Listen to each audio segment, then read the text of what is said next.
Welcome back everyone to Beating TTYD with 1 HP, where I use an action replay code to set my health to 1 and attempt to beat the game without making a fool of myself. Last time, we played the prologue up until completing Chapter 4. During that time, I died 10 times, increased my single jump attack to 11, and raised my chance to completely negate damage to 64.7%. Now that you're all caught up, throw a pot of water onto the stove to make some more mac and cheese and grab that half-drunk glass of milk from a month ago and join me on my journey to beat Paper Mario the 1000-Year Door with 1 HP. After collecting the Ruby Star, we get to see what Peach and Bowser are up to. Peach was on the computer and accidentally found Rule 34 of herself, and Bowser's going for a swim. Back with control of Mario, I use Vivian to grab another important badge, Spike Shield. This badge allows me to jump on spiky enemies like Pokies or Piranha Plants without taking damage. I then mark the location of the next crystal star on my map. This one is located on the tropical island of Keelhaul Key. We'll need a boat to get there, and luckily the sailor guy has one. We convince him an amazing adventure awaits or something dumb like that, and he says he'll take us there. Meeting him at the dock, we learn that he has no navigator, and we, as the protagonist, are then forced to go find a suitable one. Using my clairvoyant powers once more, I climb directly into the chimney of this house in East Rockport. The owner tells me to leave, and I respond with, "Admiral, your dead wife would you stop being a little Now let's sail through the deadliest part of the ocean and get stranded on an uninhabited island." For some reason this worked. I do still have a couple things I want to get before we head off. First is the Chill Out badge, which prevents me from getting first struck. Second, an important item held in the Pit of 100 Trials.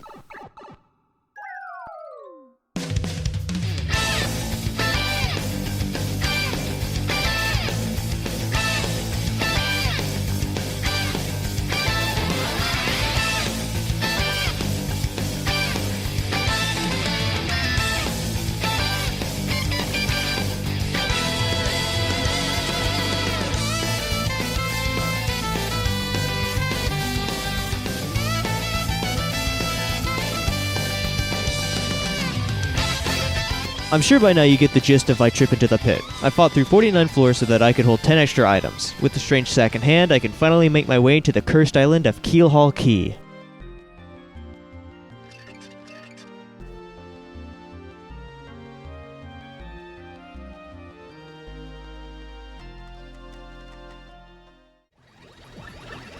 Chapter 5 is fairly similar to Chapter 4. Both involve keeping Mario stuck in their respective areas for most of the chapter. In Chapter 4, Mario got his name stolen, and because he had no name, he couldn't take the pipe back to Rogueport. In Chapter 5, Mario can't leave Keelhaul Key because the island's curse wrecked the ship. Our curse does more than just strand us. Our little settlement gets attacked by some embers. These are the basic enemies of this chapter. They're pretty strong, and I don't have a way to take them down all at once. I like to use a boo sheet here and become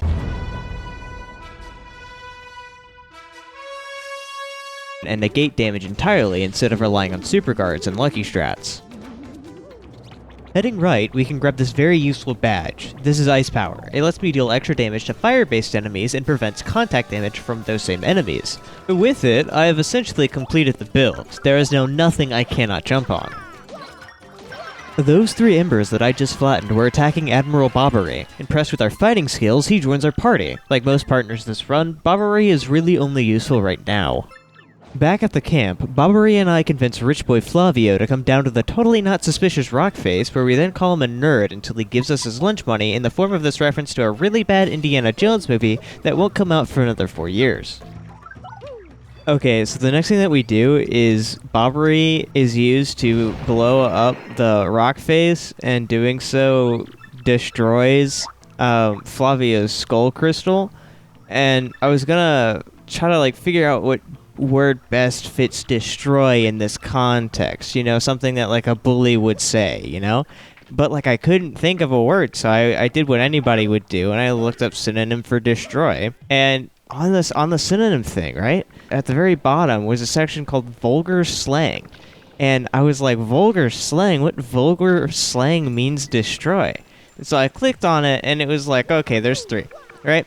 You've got up, understandable. I mean, not in some context, yeah, it can mean destroy. But then the next 2 were bugger up and balls up. I'm so confused.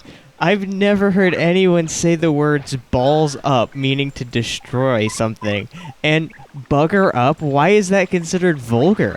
I simply do not understand. Dude, British people are so crazy.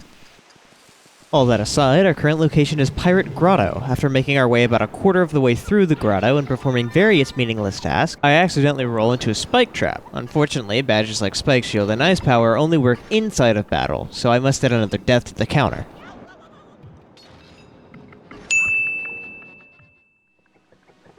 Taking the conservation of momentum into account, I make my way past the trap and into a room containing another black chest. This time, we gain the curse allowing us to turn into a paper boat.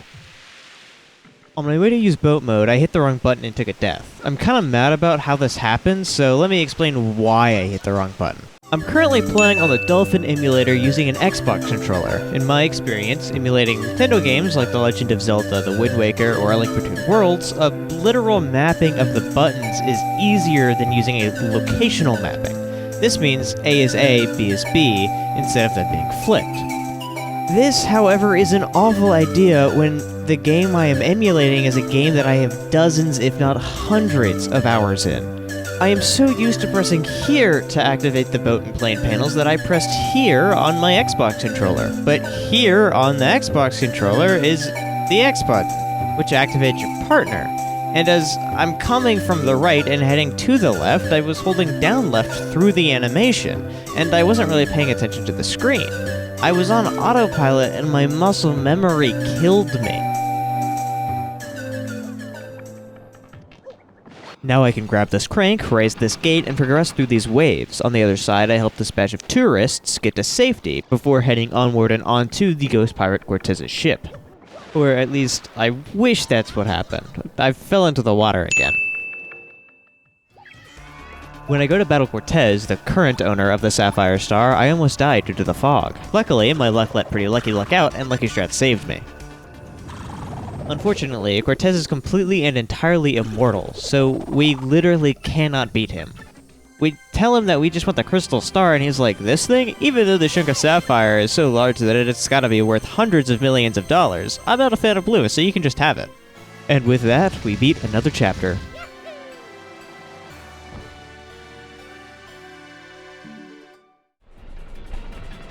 Unlike most chapters, we are not instantly thrust into a Peach and Bowser section. Instead, the island of Kihal Key is being attacked by the X-Nerds. Lord Chomp over here gets the award for edgiest ship. We don't have a way to fight back, so we ask our homeboy Cortez if we can borrow his ship, and he's like, some head rich boy stole my key like 4 generations ago, so unless you have a red crystal skull gem, I can't help you. Cortez and I then proceed to take Flavia's lunch money again. With Cortez's help, I'm able to take on Crump face to face. I miss an action command failing the power bounce, so I use a courage shell to up my defense. That along with my ridiculous lucky chance, I have nothing to worry about. With Crump defeated, I get to see more of Peach. Wanting to get more tea for her expose, Peach decides to put her chemistry monitor to use and make an invisibility potion. Her potion doesn't work on her clothes, so she has to take them off. She is literally on my screen naked right now, if only she wasn't invisible. Bowser, on the other hand, is in Twilight Town, arguing with Lord Crump about whose waifu is better. Back in Rogueport, Merlin has a short quest for us. He wants us to head to Hooktail's castle and grab a special hidden item. My plan is to go get it in a bit, so I head down to mark the next crystal star on my map. From there, I do some good old-fashioned save scumming to get a Mega Rush badge to drop from one of these Hammer Bros.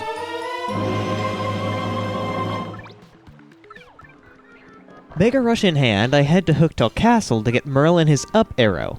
On my way back, my jump is red twice and Mario ground pounds straight into the water. After giving Merlin his up arrow, I can now upgrade my party members a second time. Most party members' ultra rank attacks aren't really that useful, but Goombella's ultra rank move Rally Wink can be used to give her tone to Mario, and Flurry's ultra rank move can be used to increase Mario's dodge chance. With all that out of the way, I can hop on the train to the location of the Garnet Star, Poshley Heights. Professor Franklin said this would be an easy journey. Let's just hope he's correct.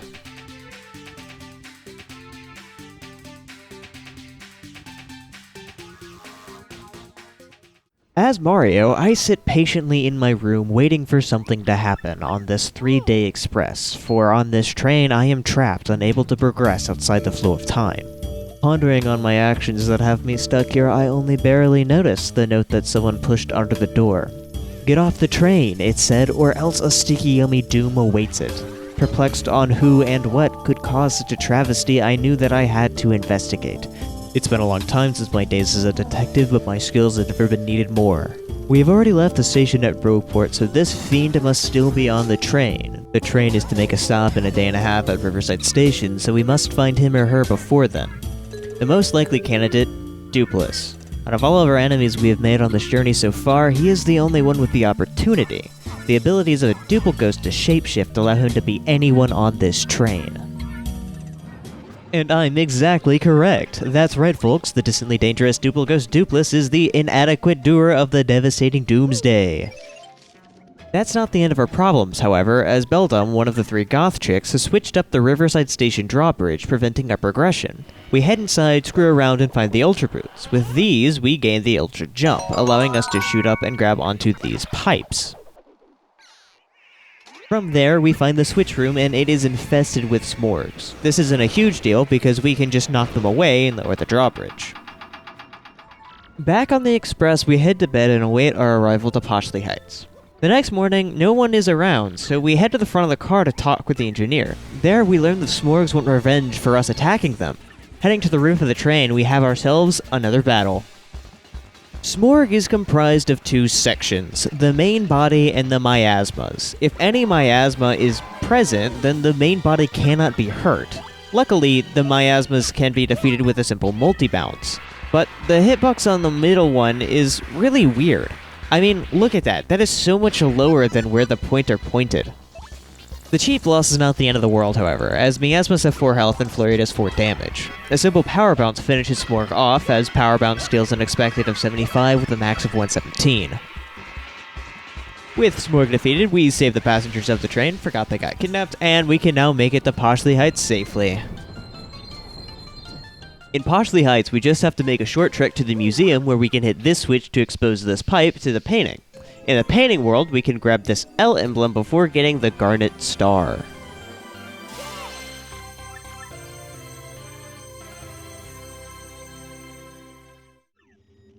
Like after every previous chapter, we get an opportunity to check up on Peach and Bowser. Peach's e-boyfriend got DC'd from the Discord call because Lord Chump's boss, Sir Grotus, turned off the Wi-Fi.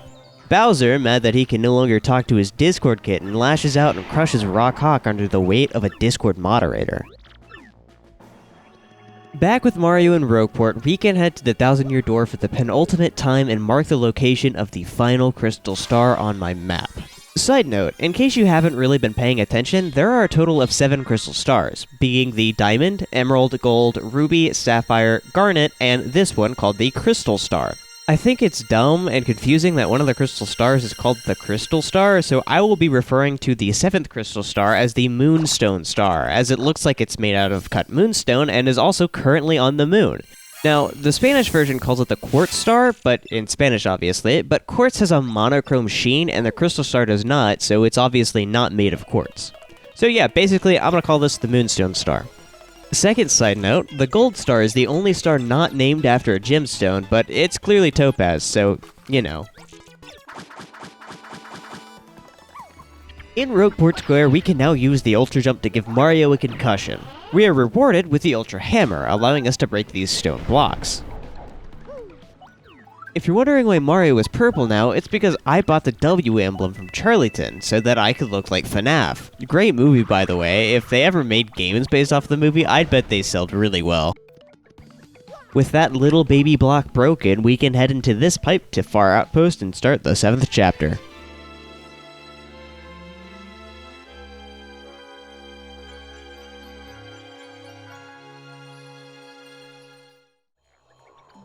You may have noticed that I said this pipe takes us to Far Outpost and not the moon. See, in the Paper Mario series, pipes have to make sense. They are literal tubes from one location to another, so we can't just take a pipe to the moon.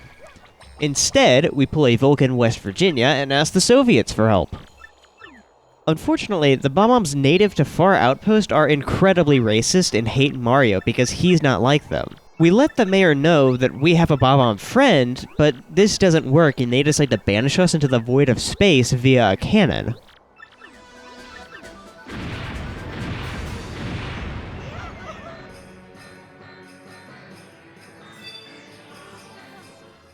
Obviously, we can't breathe in space, which causes us major problems. After panicking for far too long, Tippy finally remembers that she can warp us back to Flipside. From Flipside, we can take this door back to Far Outpost.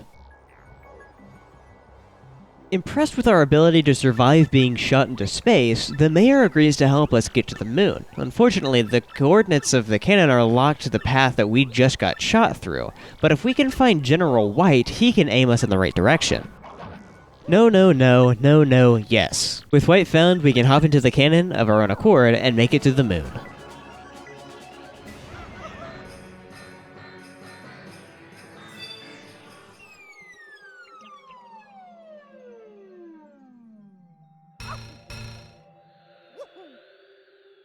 We walk around the entire moon and we find what else but the X-Nerd HQ. We head inside and are instantly attacked by 2 anime fans, but we're simply better than any mere weeb. Past the first 2 X-Nerds, we make our way through the fortress, grabbing elevator keys, passwords, and key cards to finally allow us to make our way here. This is just a general platforming section, so it's not super important, but it is the room right before the Magnus Von Grapple 2.0 fight. Von Grapple 2 is just a higher health, higher damage version of the first one. Believe it or not, but the same strategy works here, too. With Von Grapple defeated, we can collect the Moonstone Star and complete our collection, allowing us to open the 1,000-year door.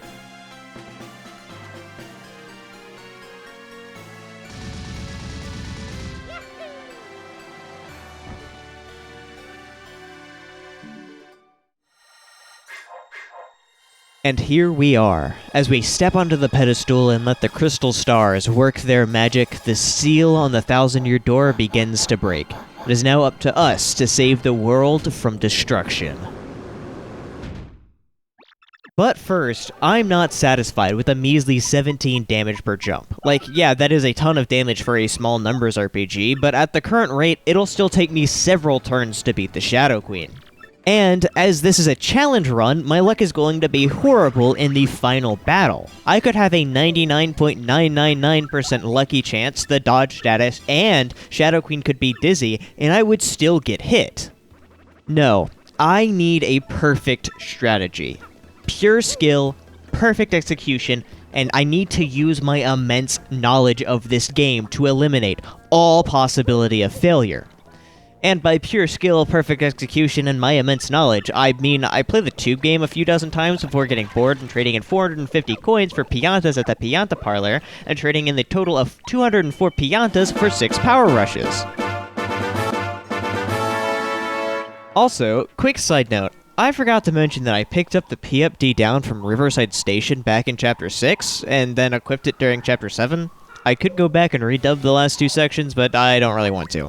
Just know that my damage hasn't been 17 for the past chapter, it's been 18, meaning that now it's 30, not 29. I should have realized something was amiss when editing the Von Grapple fight, because he is a defensive 2 and my initial power bounce was 16 instead of 15, but whatever. Either way, that's all in the past. Our damage output is now completely absurd. Nothing can stand in our way, so we walk through the 1,000-year door, starting the final chapter.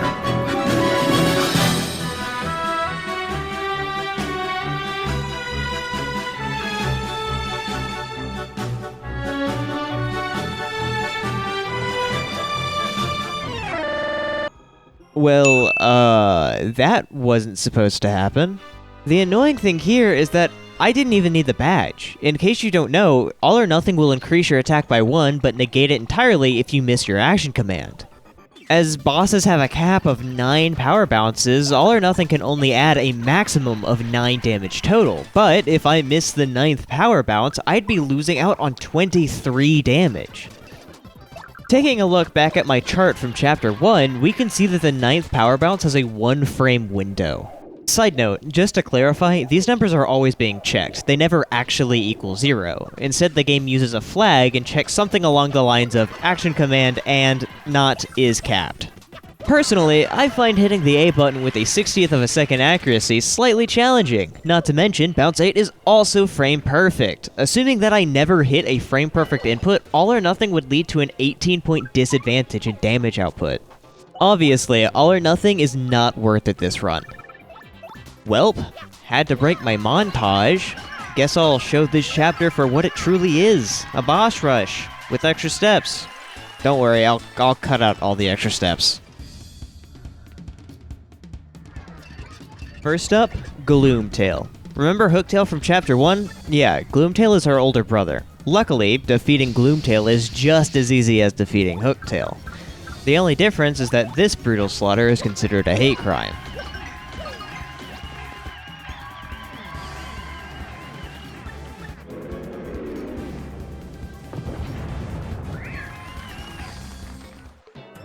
Next, the Goth Chicks, only instead of my girlfriend Vivian, Dupless is there instead. This fight could be challenging. Dupless and Marilyn both have 40 HP, meaning I can't take them both out at the same time. If Mario could use multi-bounce twice in a turn, this wouldn't be a problem. Dang, if only one of our party members had the ability to give Mario his or her turn. Oh yeah, I planned for this! That's exactly what Goombella's Rally Wink does!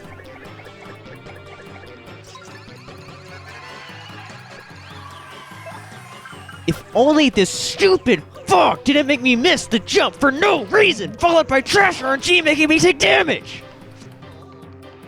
Luckily, I planned for this too and have like 5 life shrooms. Obviously, I ended up winning. To ensure survival, I should have bombed with Bobbery to defog the stage, but multi-bounced it anyway. The moral of the story here is to always keep life shrooms on you. If only they worked outside of battle, then I wouldn't have taken this death.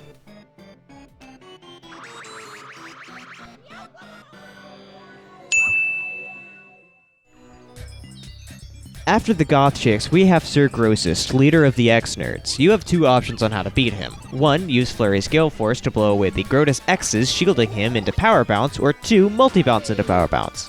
I chose to go for style and multi-bounce, but I screwed up the action command. Not a big deal, as that still breaks the shield, but still a massive L on my part.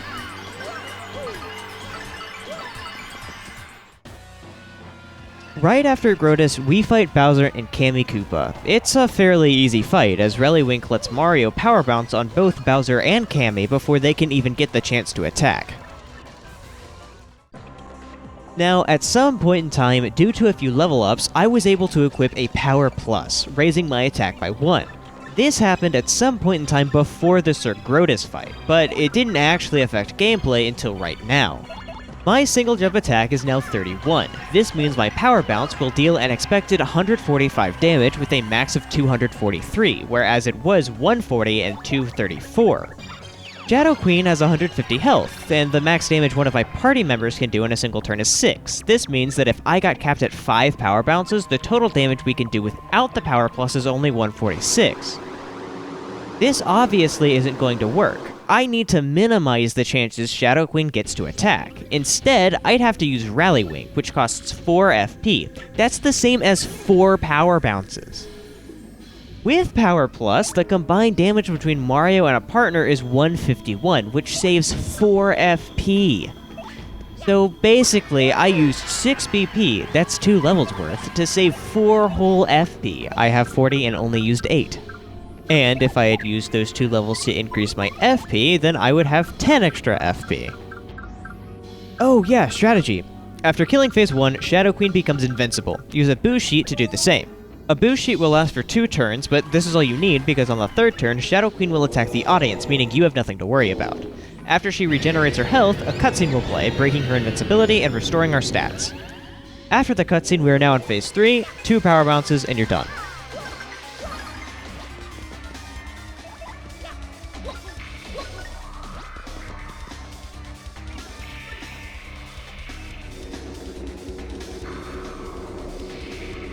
And there we have it. Paper Mario, the 1000-Year Door, beaten with only 1 HP.